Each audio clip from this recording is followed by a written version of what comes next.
கொத்தமல்லி தூவி விட்டு சாம்பார் இறக்கிட வேண்டியதான். சூப்பரான இட்லி சாம்பார் ரெடி ஆகிடுச்சு. இன்றைக்கி சூப்பரான இட்லி சாம்பார் வைக்க போகிறேன். ஒரு 100 கிராம் பாசிப்பருப்பு ஒரு கிண்ணத்தில் போட்டுங்க.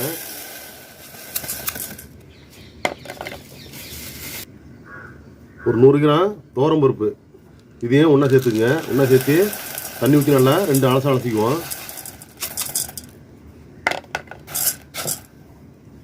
ஒரு கனமான குக்கரை வச்சு இது அலசி வச்ச பாசிப்பருப்பு துவரம்பருப்பு ஒன்றா கலந்துருவோம். இது தேவையான அளவுக்கு தண்ணி ஊற்றிக்கங்க. இல்லை பருப்பு வேற அளவுக்கு தண்ணி ஊற்றிக்கங்க.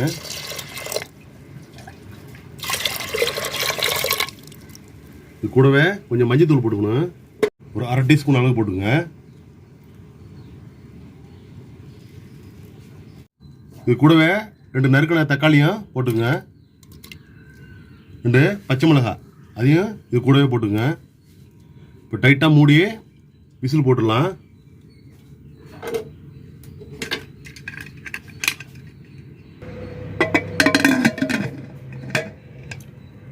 ஒரு 3-4 விசில் வந்தால் போகிறோம். பருப்பு நல்லா குழைய வந்துடும். இன்றைக்கி மண் சட்டியில் தான் பண்ண போகிறேன். ஒரு மண் சட்டி நல்லா சூடு பண்ணிக்கங்க. ஒரு 100 எண்ணெய் ஊற்றிங்க. தாளிக்கிறதுக்கு தான் அது, ரொம்ப ஊற்ற வேணாம். எண்ணெய் சூடாகிடுச்சு. 1 டீஸ்பூன் கடுகு போட்டுக்குவோம். 1/2 டீஸ்பூனு சீரகம் போட்டுங்க.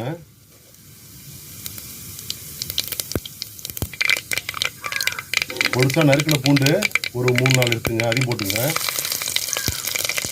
2 கொத்து கருவேப்பிலை போட்டுங்க.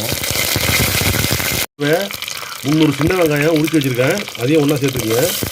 ஒன்று 2 அப்படியே கட் பண்ணி சேர்த்துக்குங்க.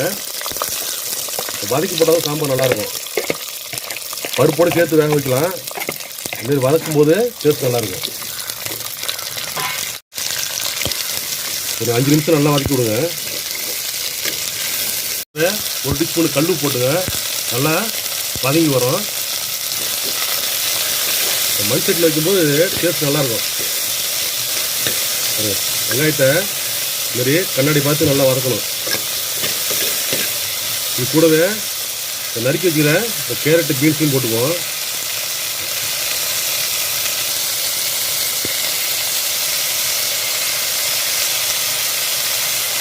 காய்கறியாகவும் சேர்த்து வதக்கும் போது சாம்பார் நல்லா இன்னும் டேஸ்ட்டாக இருக்கும்.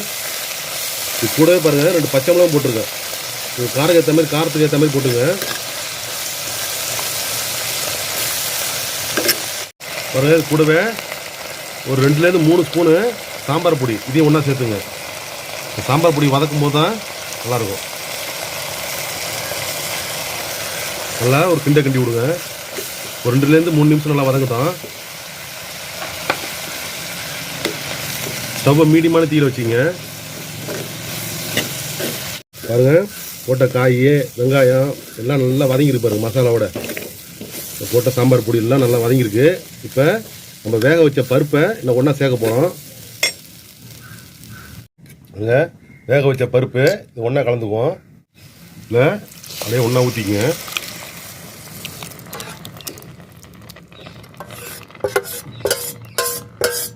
தேவைன்னா கொஞ்சம் தண்ணி கலந்துக்கலாம். கொஞ்சம் தண்ணி கலந்துங்க. அப்போ தான் காய் நல்லா வெந்து வரும். ரொம்ப திக்காக இருந்தால் ஒரு மாதிரி இருக்கும். கொஞ்சம் தண்ணி கலந்துங்க. தேவைன்னா காரம் போட்டுங்க. ஏற்கனவே பச்சை மிளகா 4 போட்டிருக்கேன்.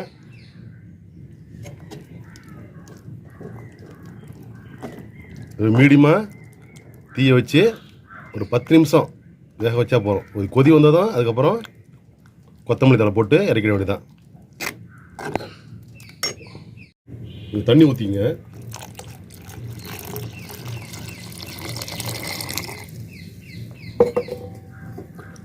நல்லா கொதிச்சு பாருங்கள் சாம்பார். இறக்க போகிற நேரத்தில் ஒரு சிட்டிகை பெருங்காயத்தூள் போட்டுங்க. ரொம்ப வேணால் 1 சிட்டிகை போட்டால் போகிறோம். கொஞ்சம் வாசமாக இருக்கும். அவ்வளோதான். கடைசியாக ஒரு சின்ன துண்டு வெல்லம் உங்களுக்கு தேவைன்னா போட்டுக்கலாம், ஆப்ஷன் தான். நல்லா கிண்டி விட்ருங்க. கடைசியாக கொத்தமல்லி தழை போட்டுருவோம். கொத்தமல்லி தூவி விட்டு சாம்பார் இறக்கிட வேண்டியதான். சூப்பரான இட்லி சாம்பார் ரெடி ஆகிடுச்சு. இட்லிக்கு தோசை எல்லாத்துக்கும் சூப்பராக இருக்கும்.